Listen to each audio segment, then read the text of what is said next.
Hop, interview Joe Amore, troisième partie. Donc on était sur Temple. Donc vous splittez en fait très peu après l'album. Quelles étaient les raisons? Est-ce que néanmoins vous avez pu jouer live Oui, après l'album? on a beaucoup tourné dans des petites salles, des cafcons, hein, des bars même. Voilà, donc on a beaucoup tourné. Je pense qu'on s'est un petit peu usé à D'accord. ce moment-là. On s'est usé parce que tu parlais de la difficulté de sortir un tel produit à ce moment-là. Oui, Je pense que c'était assez anachronique. Et en effet, on a essuyé quand même une période où on n'a pas eu l'accueil du public, je pense. Hein. En tout cas, c'est le sentiment que j'en ai eu. mhm, Et on s'est usé et donc ça a entraîné cette séparation, cette fin de truc. On a essayé de remplacer Christophe Godin qui est parti en premier. pour former Morgelball. Pour former après, donc il avait énormément de formations hein, de groupes, hein, comme aujourd'hui hein, d'ailleurs. D'accord. Et oui, on avait essayé avec un autre guitariste, très talentueux aussi. Mais voilà, il y avait ce truc-là, je sentais que la sauce prenait pas. Ouais, je me souviens que de la presse métal, ils avaient fait une petite interview en noir et blanc, une chronique d'album, mais après, plus rien, quoi. C'était, Oui. Ouais, Alors, dans le livret de l'album, je crois comprendre que tu as aussi joué avec Ricky Marx quelques temps plus tôt, donc ex-Pretty Maids, dans un groupe nommé Apocalypse, et ce donc bien avant Now or Never. Un mot sur ce projet Apocalypse? Je vais repréciser, Ricky Marx, c'était pas dans Apocalypse. Ah, En d'accord. tout cas, pas pendant que j'y étais. Ok. Donc c'est uniquement lors de... Non, enfin, j'ai été contacté par Apocalypse pour chanter. Donc on devait faire un album, donc ils avaient les contacts pour signer sur un gros label, hein, notamment avec un producteur qui était producteur du précédent album d'Apocalypse. Mhm. Donc voilà, donc j'ai travaillé sur un album qui n'est jamais sorti en fin de compte. Oui. Et donc on a eu le temps quand même de faire quelques prestations scéniques en Suisse. D'accord. Mais Ricky Marx n'était pas dans Apocalypse, en tout cas pas pendant que j'y étais. C'est-à-dire qu'il a rejoint le groupe après, c'est Non, ça? pas du tout. Ah, d'accord. Non, Ricky Marx m'a vu avec Apocalypse, savait que j'étais, donc certainement c'est là où il a pris les contacts. Ok. Donc lui, il m'a recontacté dans la foulée. D'accord, il faut tout remettre dans Tout à l'ordre. fait. Ouais. C'est un détail. Hein. Ok. Donc après on passe à Astral Deliverance qui sort en septembre 1999. Donc c'est la reformation de Nightmare. Quelles étaient les motivations de ce retour? Motivation, c'était l'envie de se retrouver sur scène. L'idée était de faire un concert, de refaire un concert, Mhm. un one-shot uniquement, de se retrouver sur scène et voilà. L'idée c'était ça. Et je sais plus si Astral est sorti avant le live. Alors j'ai septembre. Avant le live, oui, mais avant le concert. Le concert c'est octobre, c'est ça? Octobre 99. Donc le concert aurait eu lieu. Le 31 octobre 99. Oui, exact. Donc si c'est bien septembre, si les informations sont bonnes. Voilà, c'est ça. Ça sorti Donc avant. il est sorti juste avant. Et oui, je crois qu'on l'a sorti pour justement motiver les gens à venir à ce concert-là. D'accord. Donc voilà, ça a été une super soirée, une super expérience. En tout cas, on a eu un accueil du public inespéré, encore une fois. Et voilà, ça nous a donné envie de continuer l'aventure. D'accord. Donc le line-up il bouge un petit peu puisque donc tu reprends le chant que tu avais déjà entamé avec Temple. Ouais. Et voilà, on retrouve un petit nouveau à la batterie. Donc voilà, à savoir ton frère David. Le frangin. Enfin. Donc quand ce dernier s'est mis à la batterie, donc ça tu m'y as dit, ses expériences avant Nightmare, c'est dit aussi. Du coup voilà, comment s'est passée cette reformation avec ce line-up là? Ça a été... Je vais dire un petit peu la façon dont ça s'est décidé, parce que c'est quand même anecdotique. D'accord. C'était lors d'un anniversaire d'un des membres. C'était l'anniversaire de Janos Tripoli. Ok. Voilà. Et on avait tous forcé un petit peu sur l'alcool. et donc l'un d'entre nous, je pense que c'est Yves, avait relancé l'idée en disant ouais, ce serait sympa qu'on se fasse un concert et tout. tout le monde s'est pris au mot, tout le monde s'est engagé ce soir-là. D'accord.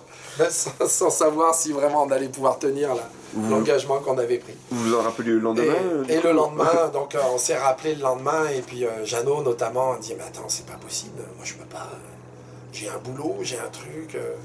Et puis non, on lui a dit attends, et tu t'es engagé.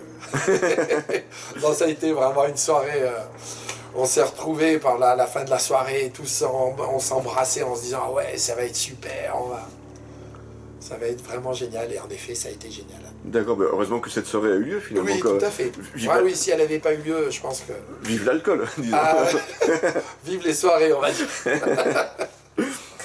Donc, vous sortez l'EP, donc Astral Deliverance, donc en septembre 1999.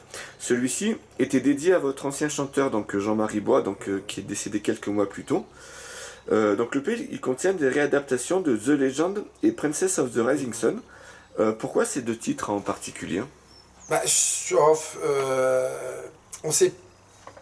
L'idée était de faire un lien, que ce soit un album qui fasse un lien entre le passé et le nouveau.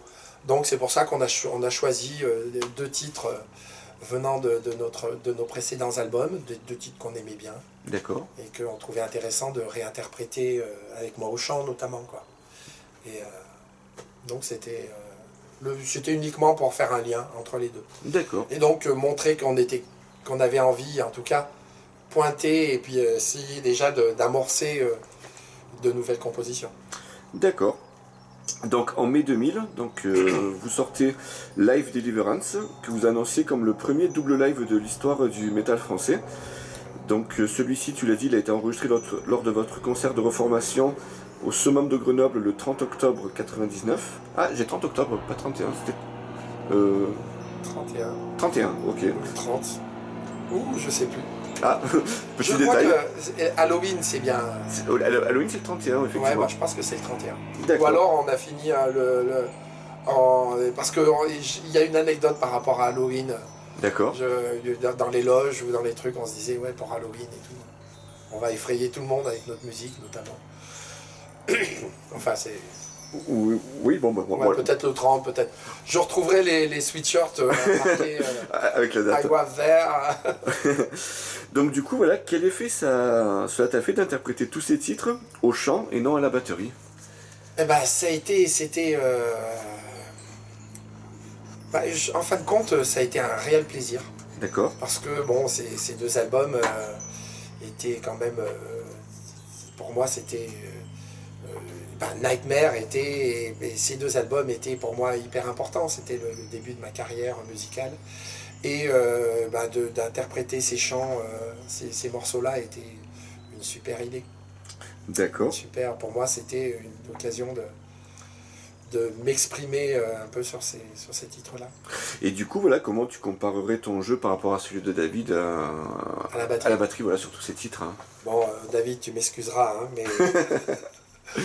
Voilà, j'ai aucun regret d'avoir quitté la batterie.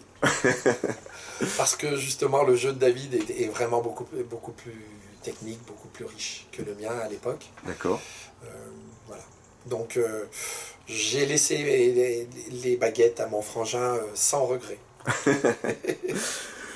Alors, je voudrais que tu nous parles d'une personne qui intervient 2 fois au chant sur ce live, à savoir Patrick Liotard, donc tu as un petit peu parlé. Oui, tout à fait. Parce que j'ai vu, en préparant cette interview, qu'on retrouve ce dernier sur une très grande majorité de tes enregistrements. Oui. Donc Patrick Liotard, chanteur-guitariste de Présence, que j'ai connu à cette occasion. Un gars bourré de talent, c'est un gars qui sait tout faire, qui aujourd'hui est ingé son. Donc il a un studio dans le sud de la France. Et un gars qui m'a suivi sur toute ma carrière, on peut dire. Donc dès mes premiers concerts de Nightmare, lui qui officiait chanteur-guitariste auprès de Présence. D'accord. Et nous avec Nightmare. Et donc c'est un gars, c'est un ami. C'est un ami avec qui j'ai toujours collaboré et qui a toujours été de très bons conseils et en tout cas qui est un mec qui me connaît très bien. Donc c'est un gars à qui je fais appel dès que j'ai des productions à faire au niveau du chant, parce qu'il me connaît bien, il sait, il sait de façon très précise, il sait jusqu'où je peux aller au niveau du chant. C'est un gars qui me connaît bien et avec qui c'est un réel plaisir de travailler. C'est Un ami, quoi. c'est un peu un rôle de coach vocal Oui, Oui. il peut aussi. D'accord. Oui, tout à fait. C'est un rôle qui sait avoir, en tout cas, qui est toujours de très bons conseils et avec qui je travaille en osmose, en tout cas. D'accord. Alors, entre 1999 et 2001, dans Nightmare, on retrouvait Stéphane Rabillou au clavier, en guest. Alors, j'ai posé la question récemment à Zard de Rising Steel, qui n'était pas sûr. Mais est-ce que Stéphane, c'était un membre officiel de Nightmare ou... Oui, Oui. oui, la reformation, ça a été un membre officiel. Oui. D'accord. Parce que du coup, il n'était Donc, pas sur les photos, ni rien à l'époque. Oui, pas toutes les photos. D'accord, Pas ok. toutes les photos, mais donc non, c'était un membre officiel parce que on avait cette envie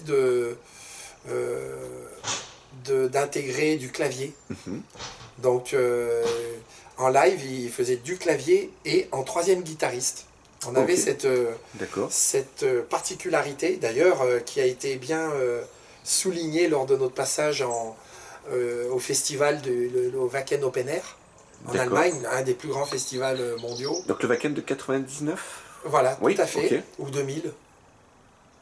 Non, 2000-2001, je crois. 2000-2001. 2000 ou 2001. D'accord. Oui, 2000 ou 2001. Et donc, oui, donc à ce moment-là, il était membre officiel de Nightmare, en effet. D'accord. Donc, pour terminer sur le live Deliverance, vous reprenez Metal Heart d'Accept en fin de set.